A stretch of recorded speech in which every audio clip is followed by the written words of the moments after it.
Sa dungan nga Anti-Criminality and Law Operations sa tibuok Sorsogon Region, mukabat sa 85 katao ang nasikop o gidala sa mga presinto sa kapulisan.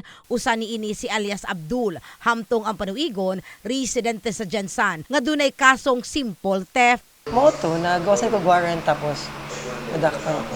So, ang gikuha lang nimo ang alakas mo, friend? Nakuha. Iya, giyon sa nimo.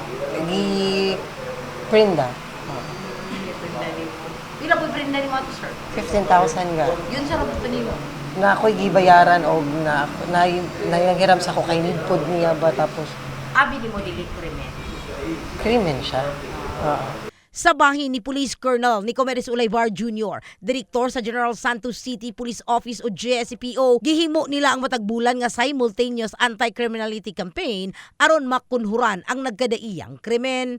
Ay oo, ato nang para at ang atong target personalities sa mga warrant of arrest, ato na nang nakamadadaan sa atong intelligence, sa atong operatives, makilink punta sa atong security forces kung na sila na ibalaan. Sa dato sa Police Regional Office 12 gun PRO 12, sa 88 katao nga nasikop, unom niini ang gikonsiderang most wanted person regional level, usa ang provincial, 24 sa city o municipal, samtang 44 ang most wanted.